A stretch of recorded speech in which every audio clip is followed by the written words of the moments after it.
잠언 30장 24절에서 28절 우리 함께 읽도록 하겠습니다. 시작.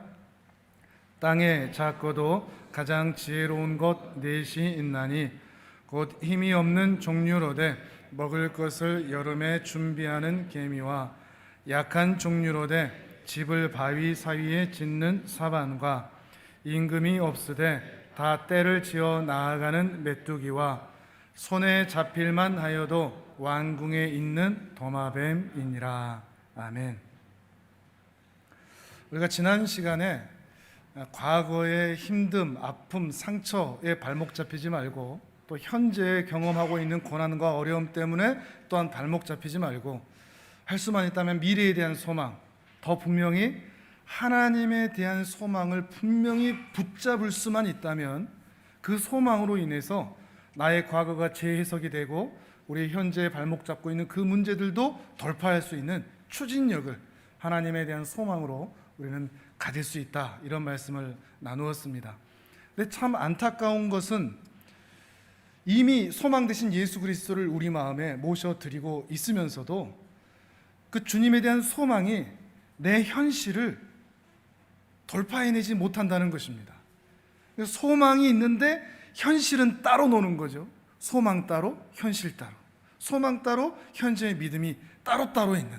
소망은 있는데 오늘 너무 힘든, 오늘 힘든 문제를 그 소망으로 이겨내지 못하는 그런 일들이 있다고 했습니다. 바라기는, 정말 바라기는 그 소망이 우리의 현실과 연결이 되어서 99가지 안 좋은 일을 경험하다가도 한 가지, 단 한 가지, 감람나무 새 이파리 같은 별것 아닌 것 같은 그런 것 하나에도 소망을 뽑아낼 수 있는 그런 실력이 있을 수만 있다면 우리는 이 힘든 현실에서도 은혜로 또 믿음으로 살아낼 수 있을 것입니다. 그러면서 지난 시간에 한 선생님을 제가 소개를 해드렸죠. 개미 선생님이었습니다. 그 개미 선생님은 장차 다가올 겨울을 준비하는 마음으로 오늘 여름을 힘차게 살아내는 그분이었습니다. 그래서 창세기 강의를 잠시 멈추고 지난주에 말씀드렸던 그것과 좀 연결을 해서 한 번 더 이 본문을 생각을 하면서 이 땅을 살아갈 때 우리가 어떻게 살아가야 될 것인가 라는 도전을 이 네 분 선생님에게 특강을 받는 그런 시간을 가져보려고 합니다. 이 네 분을 제가 너무 존경합니다. 늘 인사는 못하지만 개미한테 인사도 할 수 없고 그렇긴 하지만 그래도 이분들에게 정말 많이 배우고 있습니다. 여러분도 오늘부터 선생님으로 모시고 함께 배울 수 있으면 좋겠습니다. 먼저 이분들의 특징을 같이 한번 볼까요? 다시 한번 본문을 읽어보시죠. 이들의 특징, 연약함, 부족한 분들이 있습니다. 어떤 것들이 있는지, 그런데 그것을 어떻게 이겨내는지를 비교해 보시는 겁니다. 한 번 더 본문을 읽어보도록 하겠습니다. 24절에서 28절까지 시작. 땅에 작고도 가장 지혜로운 것 넷이 있나니 곧 힘이 없는 종류로되 먹을 것을 여름에 준비하는 개미와 약한 종류로되 집을 바위 사이에 짓는 사반과 임금이 없으되 다 때를 지어 나아가는 메뚜기와 손에 잡힐만 하여도 왕궁에 있는 도마뱀이니라. 아멘. 이들에겐 다 약점이 있습니다. 땅에 작다, 힘이 없다, 약하다, 임금이 없다. 임금이 없다는 말은 지도자가 없다는 말입니다. 어디로 가야 될지 모르는, 내비게이션이 없는 그런 존재를 말합니다. 손에 잡힐 만큼 시시하다. 언제든지 강자들에 의해서 짓밟혀도 이상하지 않은 그런 시시한 동물들이죠. 근데 이 동물들을 보면 참 우리들과 좀 비슷해 보이지 않습니까? 우리 참 약하지 않습니까? 힘도 없고, 때로 어려운 일을 만날 때 그 환경을 탓해보기도 하고, 저 사람을 탓해보기도 하고, 이 시절을 탓해보기도 하는데 정작 어려운 삶을 살아가는 그 원인은 나에게 있을 때가 참 많습니다. 왜 이렇게 무능한지, 할 줄 아는 게 없는지, 왜 이렇게 연약한지, 부족한지 나 자신이 참 싫을 때가 많습니다. 인생에 힘든 문제를 많이 만나는데 그 문제를 풀어낼 수 있는 능력이 저에게 없습니다. 인생의 험한 산들을 넘어가야 되는데 그 험한 산을 올라갈 내 다리에 힘이 없습니다. 이 문제를 돌파할 수 있는 힘이 없는 것이죠. 된 것도 없고 이룬 것도 없고 할 줄 아는 것도 별로 없고 통장의 잔고도 얕고 건강도 좋지 않고 앞으로도 잘 살 수 있을까라고 하는 기대가 그렇게 많지가 않은, 아니, 세상 사람들은 그렇다 할지라도 우리 기독교인들은 좀 달라야 될 텐데, 그래도 하나님을 소망 삼고 믿음으로 살아가는 우리들은 좀 달라야 될 것 같은데, 어찌된 게 그들이나 우리나 나나 똑같이 위축되고 주눅들고 용기를 잃고 자신감도 없고 부정하고 힘든 염려가, 걱정과 근심이 참 많은, 우리는 참 연약한 존재들입니다. 인생의 무게, 이게 너무 무거운 거죠. 버겁습니다. 산다는 게 너무나 힘들 때가 참 많습니다.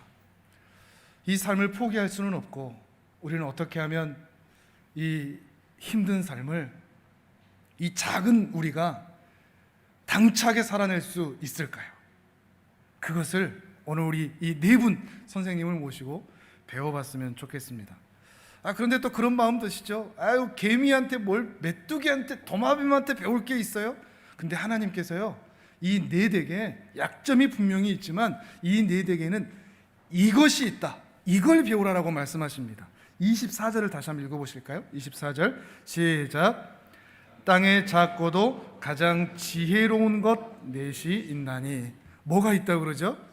지혜가 있다고 그러죠. 약점이 없다는 게 아닙니다. 약점이 사라진다는 것도 아닙니다.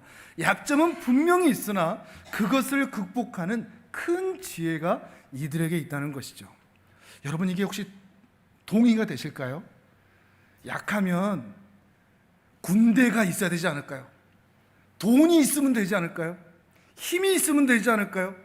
근데 하나님은 그거 아니다, 그거 필요 없다, 지혜가 필요하다라고 말하는 것이죠.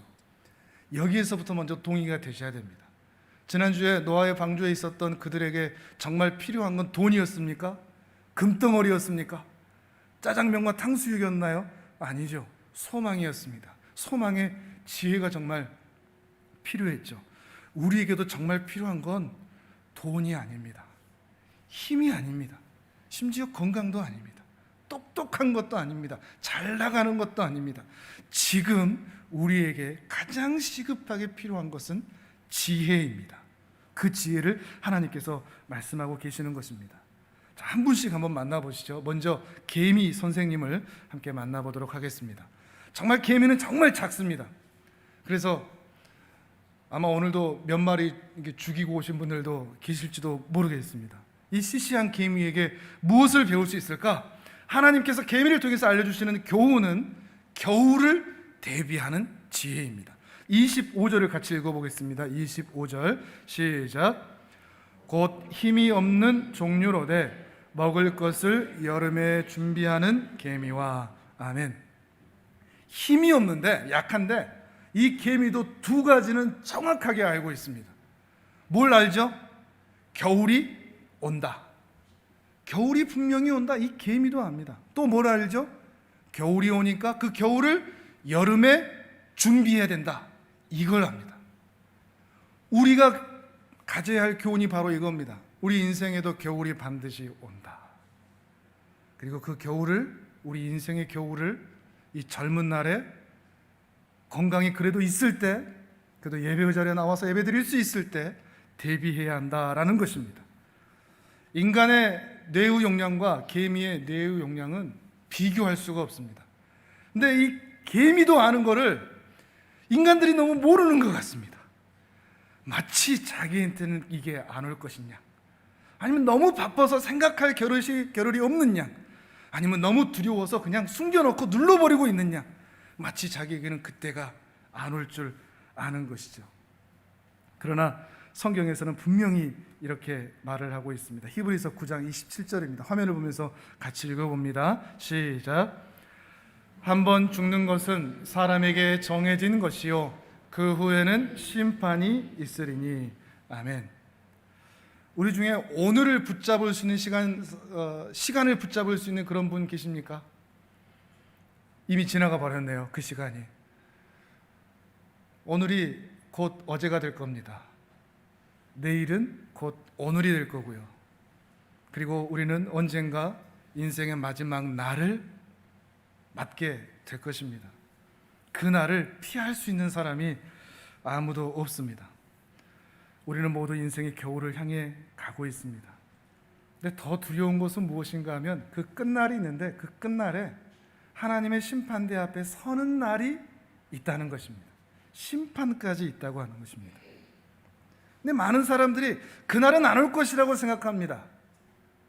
지옥이 없지 않을까? 하나님이 그렇게 선하신 분이신데 지옥이 없지 않을까? 지옥은 그래 고통스럽지는 않지는 않을까? 하나님이 선하시니 그냥 이 세상이 이미 지옥이니까 그냥 이 세상 그대로 놔두지 않으실까? 두려워서인지 아니면 회피하고 싶어서인지 그 마지막을 아무도 깊이 생각해 보지를 않습니다. 예수님께서 누가복음 12장에서 어리석은 부자를 말씀하시는 부분이 있습니다. 이번에는 성경을 찾아보시죠. 누가복음 12장 16절에서 21절까지입니다. 신약 115페이지쯤에 있습니다.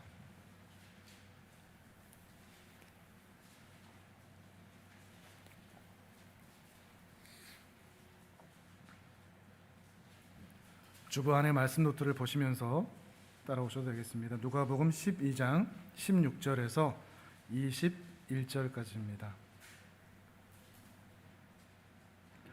저와 여러분이 한 절씩 번갈아 가면서 읽겠습니다. 제가 먼저 16절 읽습니다.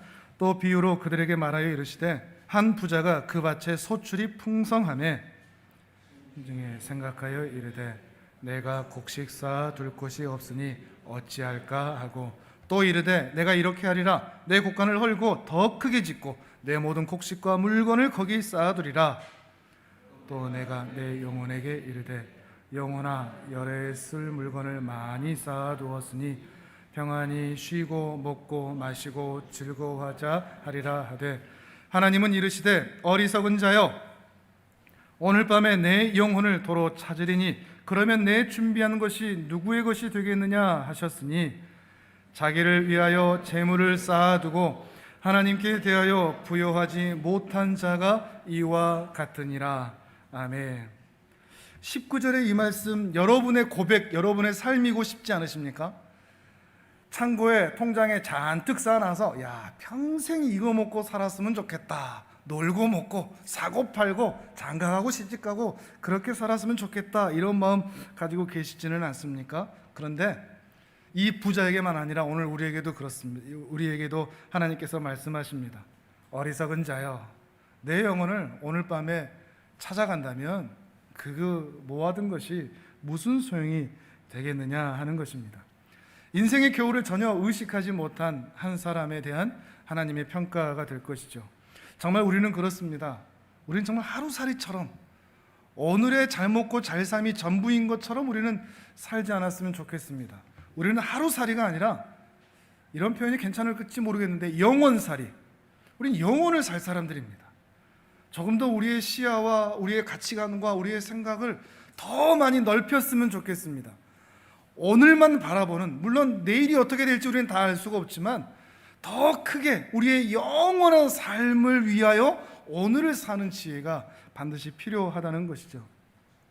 날마다 겨울을 의식하며 살았던 이 개미는 겨울 내내 먹을 것을 찾아서 헤맬 필요가 없습니다. 그 여름에 수고했기 때문이죠. 그들이 보낸 여름의 수고가 그들이 맞게 될 겨울의 부요함과 풍성함을 예비해 주는 것입니다. 마찬가지로 오늘 우리가 어떻게 사느냐에 따라서 우리의 내일이 달라진다는 것입니다. 오늘 힘드십니까? 아마 그 이유는 어제 잘못 살았기 때문일 것입니다. 오늘의 힘든 모습은 우리 과거와 반드시 연결되게 되어 있습니다. 마찬가지로 오늘 우리가 어떻게 사느냐에 따라서 우리의 내일도 달라지게 될 것이 분명합니다. 우리의 과거와 오늘과 내일은 함께 연결되어 있으니까요. 그러니 우리의 영원한 미래도 오늘 우리가 어떻게 살아가는 것과 반드시 연결되지 않을 수가 없다는 것입니다. 이 세상에 대한 인식이 어떠한가 하는 것이 매우 중요하다는 것이죠. 두 가지를 생각할 필요가 있습니다. 우리는 나그네입니다. 영혼을 향하여 깃대어 걸어가지만 우리는 잠시 이 세상에 소풍 나온 것처럼 언젠간 돌아갈 집이 있는 것입니다. 가벼운 여행을 가는 사람들은, 그리고 더 긴 여행을 가는 사람들은 비싼 것, 무거운 것, 큰 것 들고 다니지 않습니다. 여행은 가벼울수록 좋은 겁니다. 여행 다니는데 비싼 것, 좋은 옷 입고 다니지 않은 것이죠. 우리는 이 땅에 정말 나그네라면 비싼 집, 좋은 차, 큰 부자, 그게 대체 무슨 소용이 있다는 말입니까?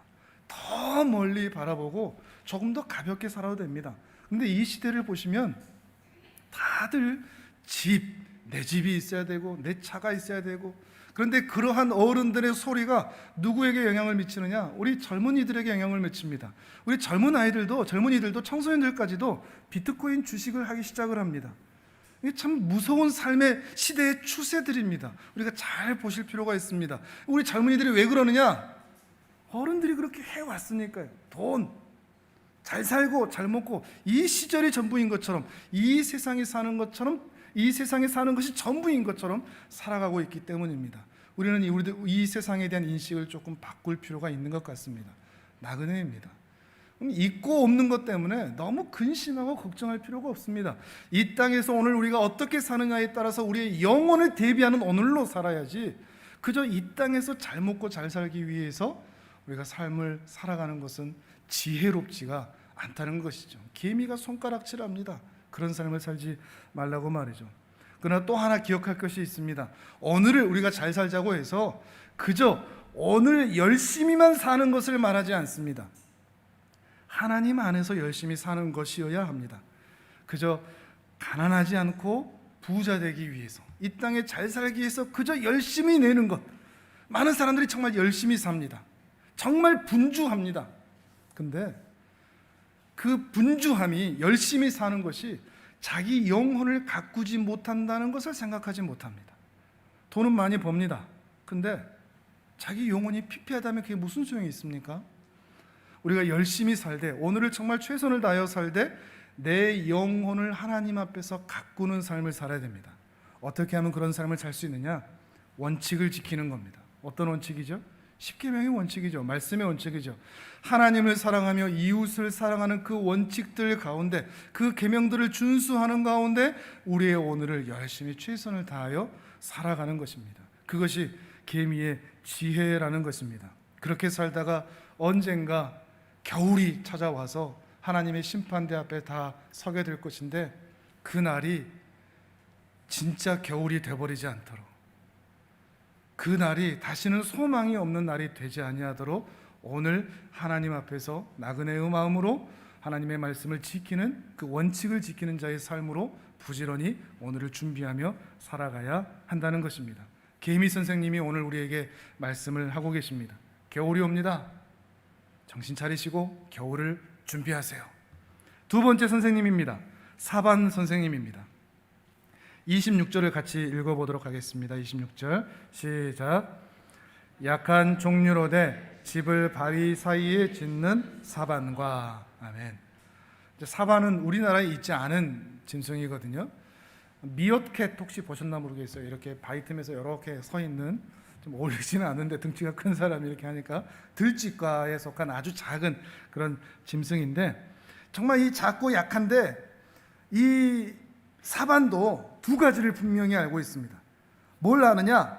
자기가 약한 존재라는 것을 알고 있습니다. 이들에게는 이빨도 없고 발톱도 없거든요. 공격 무기가 없습니다. 방어 무기도 없고요.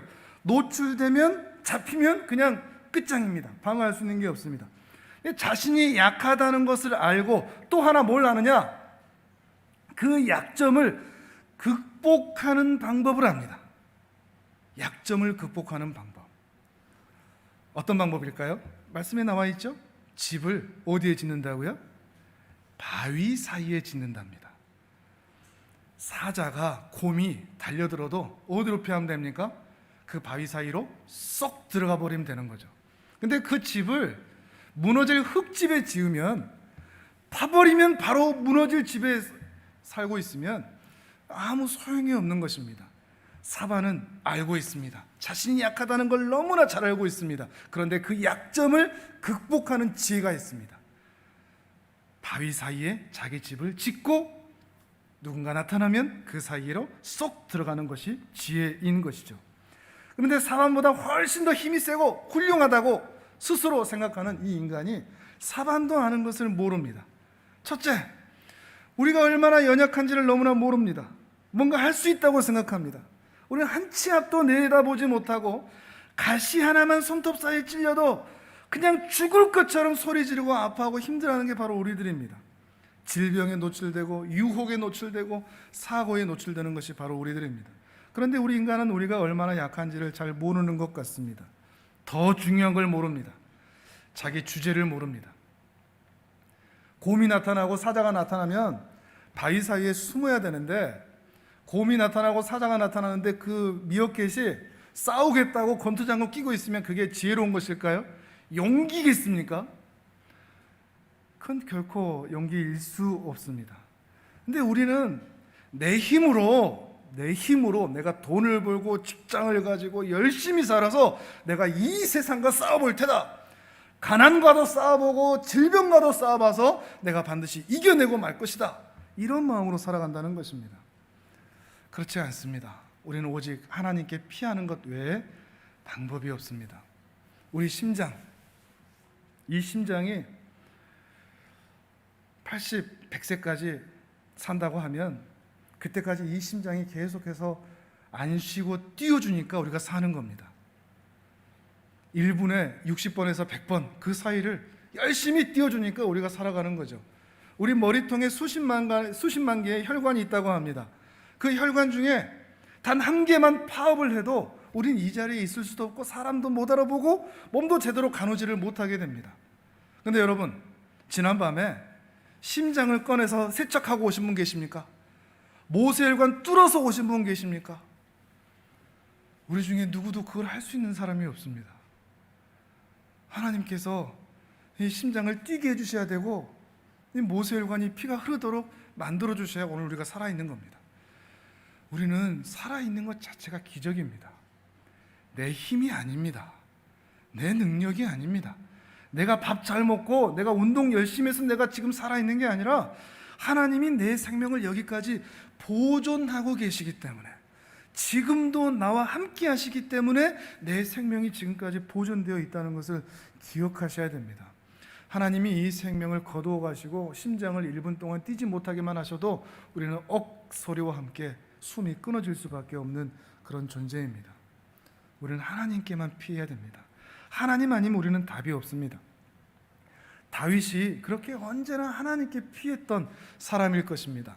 다윗이 한 일이라고는 하나님을 모독하는 그 골리앗을 쳐 죽인 일밖에 없습니다. 그런데 사람들이 너도 나도 이 다윗을 칭송하니까 그게 꼴보기 싫어서 이 사울 왕과 사울의 군대가 이 다윗을 죽이려고 합니다. 십수년을 말이죠. 십수년 동안 사람들이 다 자신을 죽이려고 하는 그 감정으로 도망자의 신세로 이 다윗은 살아야 했습니다. 누가 나 한 사람만 미워하더라 그 말만 멀리서 들어도 우리 그 모임에 가고 싶어 하지 않고 잠도 못 자지 않습니까? 한 사람만 그래도. 근데 십수년 동안 온 나라의 권력과 군대가 자신을 죽이려고 쫓아다닌다고 한다면, 자살하려고 하면 이 다윗이 자살해야 됩니다. 용기가 없어서 자살하지 못한다고 하면 평생 꼬인 마음으로 살아야 됩니다. 꼬인 마음, 부정적인 마음, 약한 마음, 화병에 걸려 살아야 됩니다. 그런데 다윗은 그러지가 않았습니다. 자살도 하지 않았고 화병에 걸리지도 않았고 꼬인 성격으로 살지도 않았습니다. 왜냐하면 그는 그런 일들이 있을 때마다 항상 사반처럼 하나님께 쏙 피했기 때문입니다. 하나님께 늘 피했기 때문입니다. 그의 고백이 있습니다. 우리 화면을 보면서 시편 18편 1절 2절을 같이 읽어보도록 하겠습니다. 시작. 나의 힘이신 여호와여, 내가 주를 사랑하나이다. 여호와는 나의 반석이시요 나의 요새시요 나를 건지시는 이시요 나의 하나님이시요 내가 그 안에 피할 나의 바위시요 나의 방패시요 나의 구원의 뿌리시요 나의 산성이시로다. 아멘. 피할 나의 바위시라. 어쩌면 다윗도 그 바위 속으로 쏙 피하는 이 사반을 봤을지 모르겠습니다. 그래서 나도 언제나 이 하나님께 피해야 되겠다, 이런 마음을 가졌을지도 모르겠습니다. 이 다윗의 고백이 우리 모두의 고백이 되었으면 좋겠습니다. 이 세상을 살다 보니까 이 돈이라는 놈이, 건강이라는 놈들이, 또 사람들이, 환경이라는 것들이 마치 매처럼 사자처럼 곰처럼 우리를 막 죽이려고 합니다.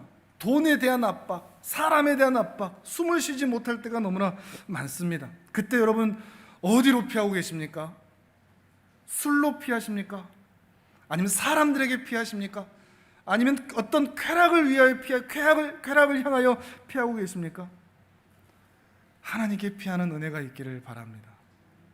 몸이 아프면 당연히 병원에 가야죠. 근데 병원에 가야 되는데 그 병원이 가기 전에 우리가 먼저 하나님께 피할 수 있어야 되는데, 의사만 생각나고 소문난 병원만 생각한다면 여러분의 마음을 자세히 한번 보셔야 됩니다. 힘들 때마다 하나님이 먼저 생각나는가? 힘든 일을 만날 때마다 하나님께 피하고 있는가? 아니면 그 문제를 해결할 것만 생각하고 있는가? 하나님께 먼저 피하시는 것입니다. 사반 선생님이 오늘 우리에게 말합니다. 그 든든한 하나님을 놔두고 어디로 피하세요? 어디에서 그런 구원을 얻을 수 있다고 가슴 졸이며 그렇게 살아가세요? 하나님께 속 피하세요. 세 번째 선생님입니다. 이번에는 메뚜기 선생님입니다. 27절 말씀, 30장 27절 말씀 같이 읽어보도록 하겠습니다. 시작. 임금이 없으되 다 때를 지어 나아가는 메뚜기와. 아멘. 메뚜기도 작고 힘도 없지만 임금님도 없습니다. 믿고 따를 만한 지도자가 없습니다. 우리 인생에 그럴 때 있지 않습니까? 어떤 선택을 해야 되지? 어디로 가야 되지? 어떻게 살아야 되지? 누가 답을 다 알려줘서 나로 하여금 이리 가라 저리 가라 다 알려주면 좋겠습니다. 좋은 길로만. 근데 우리가 선택을 하고 결정해야 할 때가 참 많이 있죠. 그런데 그렇게 우리를 인도해 줄 지도자가 없을 때 우리는 막막할 때가 참 많습니다. 이 메뚜기는 그런데 그렇게 지도자가 없는데 탁월한 지혜를 하나 가지고 있습니다. 그 지혜가 뭐죠?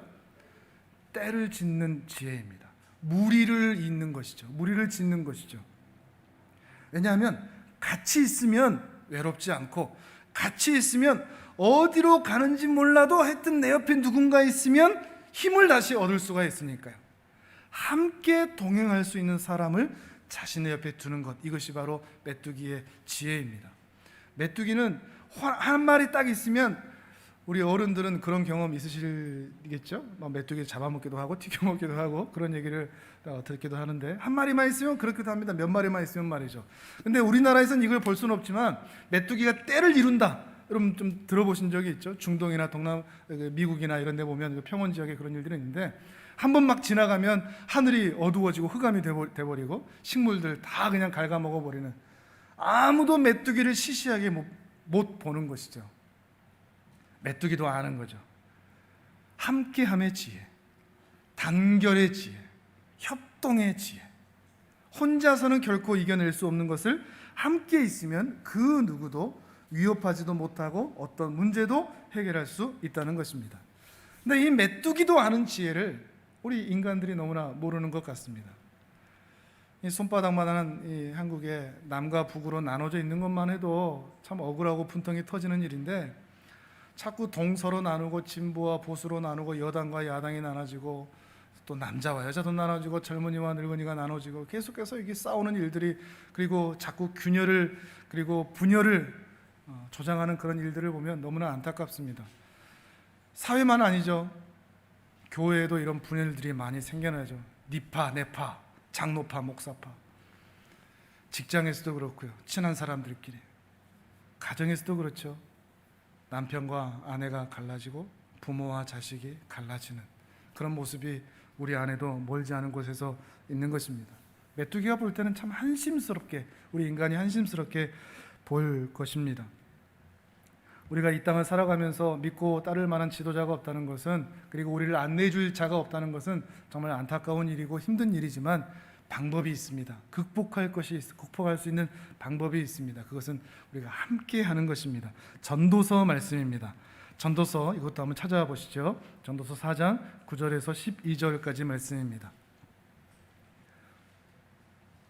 함께 찾아보시는 이 말씀들은 더 마음에 새기실 수 있기를 바랍니다. 전도서 4장 9절에서 12절입니다.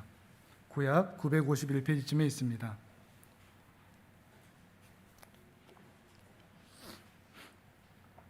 같이 읽도록 하겠습니다. 시작. 두 사람이 한 사람보다 나음은 그들이 수고함으로 좋은 상을 얻을 것임이라. 혹시 그들이 넘어지면 하나가 그 동물을 붙들어 일으키려니와 홀로 있어 넘어지고 붙들어 일으킬 자가 없는 자에게는 화가 있으리라. 또 두 사람이 함께 누우면 따뜻하거니와 한 사람이면 어찌 따뜻하랴. 한 사람이면 패하겠거니와 두 사람이면 맞설 수 있나니 세 겹줄은 쉽게 끊어지지 아니하느니라. 아멘. 우리는 다 메뚜기같이 연약한 사람들입니다. 혹여 저를 어떤 지도자로 생각하신다면 큰 오산입니다. 우리 한국교회에 나타나 있는 문제들 중에 하나는 목사를 너무나 이렇게 큰 지도자로 생각한다는 것인데, 절대 그렇게 보시면 상처는 여러분만 받습니다. 저도 메뚜기입니다. 우리 다 같이 메뚜기입니다. 근데 방법이 있습니다. 잘난 지도자는 없지만 같이 뛰면 됩니다. 같이 한 공동체를 이루면 됩니다. 마음을 우리가 같이 할 때 우리는 강해질 수 있고 안전해질 수 있다는 말입니다. 물론 혼자가 편합니다. 다른 사람 신경 별로 안 써도 되고 간섭 안 해도 되고 눈치에 볼 필요도 없고, 또 이 시대의 트렌드 자체가 다 독립이 되어 있는 이 시절입니다. 그런데 성경은 분명히 말합니다. 혼자 있으면 수고롭고 힘들고 춥고 패한다라고 말이죠. 이 손가락은 분명히 저의 신체입니다. 근데 이 손가락이 난 이 몸이 싫어 하고 잘라가지고 밖으로 나갔다. 그 순간 이 신체는 시체가 됩니다. 이 몸에서 떨어져 나가는 순간 이 신체는 아무런 역할을 할 수가 없습니다. 이 손가락은 이 손에 붙어 있을 때에만 가치가 있는 것입니다. 우리의 삶도 마찬가지라는 것입니다. 우리의 가정도 하나가 돼야 되고 우리의 직장도, 그리고 우리 교회도 이렇게 하나로 움직일 수 있어야 우리는 살아가야 하는 삶의 모습을 분명히 갖출 수가 있다는 것입니다. 물론 그렇게 같이 살기 위해서는 희생이 필요합니다. 내 맘대로는 못합니다. 혼자 있으면 내 맘대로 하지만 같이 있을 때는 내 맘대로 할 수는 없습니다. 양보도 필요하고 기다림도 필요하고 인내도 필요하고 희생도 필요하고 그 하나됨을 유지하기 위해서 힘을 써야 되는 일이 있습니다. 그러나 그것을 함께 희생할 때 우리는 더 멀리 함께 걸어갈 수 있는 동지를 얻게 된다는 것입니다. 같이 있으면 좋겠습니다. 함께 움직일 수 있다면 더 좋겠습니다. 메뚜기 선생님이 오늘 우리들에게 이렇게 말을 합니다. 단결하라고, 함께 하라고, 떨어져서 혼자 있지 말라고, 외롭게 있지 말라고 말이죠. 마지막입니다. 이번에는 도마뱀 선생님입니다. 28절 또 같이 읽어보시죠. 30장 28절 돌아오셔서 같이 읽습니다. 시작. 손에 잡힐만 하여도 왕궁에 있는 도마뱀이니라. 아멘. 손에 잡힐 만큼 시시하고 징그럽고 그렇죠? 근데 이 도마뱀은 왕궁에 있다 그럽니다. 왕궁에 있는 도마뱀입니다. 아마 이 저자도 왕궁에 있는 이 도마뱀을 잡지 않는 것을 좀 신기했을 것 같습니다. 저 도마뱀은 왜 잡지 않지? 어떻게 왕궁에 찰싹 달라붙어 있지? 그리고 왜 왕의 영광을 함께 누리는 것 같지? 실제로 이 도마뱀은 중동이나 또는 동남아시아나 이렇게 집에 있으면 잡지를 않는다고 합니다. 왜냐하면 해충들을 잡아먹기 때문이죠. 그러니까 도마뱀이 있는 집은 거미줄이 없는 겁니다. 거미며 파리며 이런 것들을 잡아먹기 때문이죠. 그러니까 잡지를 않는 겁니다. 왕궁에 있더라도 마찬가지죠. 그런데 이 저자는 본 겁니다. 특별히 왕궁에 있는 저 도마뱀 정말 안전하겠다 하는 것이죠. 그리고 이 도마뱀이 우리에게 소리치는 겁니다.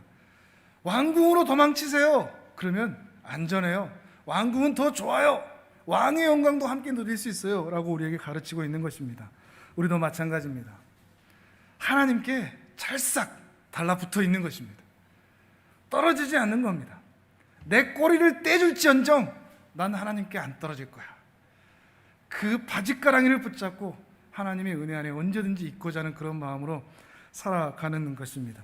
요한복음 15장 말씀입니다. 이것도 화면을 보시죠. 요한복음 15장 4절, 5절, 6절을 또 같이 읽어보도록 하겠습니다. 시작. 내 안에 거하라. 나도 너희 안에 거하리라. 가지가 포도나무에 붙어 있지 아니하면 스스로 열매를 맺을 수 없음 같이 너희도 내 안에 있지 아니하면 그러하리라. 나는 포도나무요 너희는 가지라.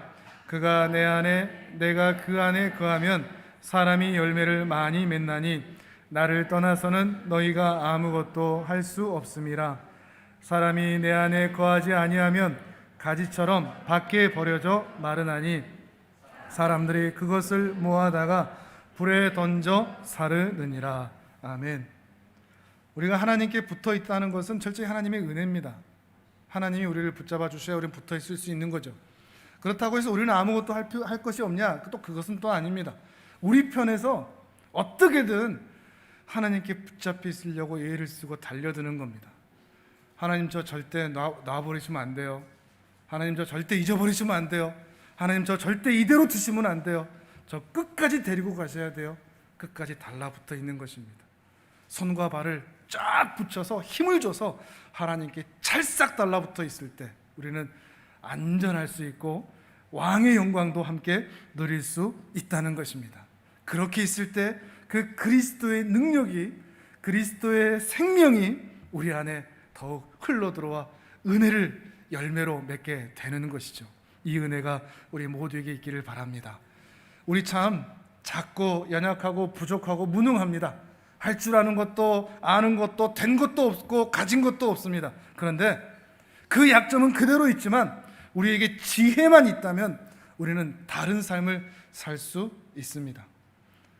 제가 모시고 있는 이 선생님이 여러분 모두에게도 선생님이 되시길 바랍니다. 개미 선생님처럼 영혼을 사모하고 그 영혼을 준비하는 오늘을 사실 수 있기를 바랍니다. 사반 선생님처럼 어떤 문제가 있을 때마다 하나님께 쏙 피하는 은혜가 있기를 바랍니다. 메뚜기 선생님처럼 우리 같이 뜁시다. 같이 움직입시다. 그리고 도마뱀 선생님처럼 하나님께 어떤 일이 있어도 찰싹 달라붙어 있어서 이 작은 삶, 참 초라한 삶, 그러함에도 큰 지혜로 담대히 살아가는 우리 귀한 하나님의 사람들 되시기를 주님의 이름으로 축복합니다. 아멘.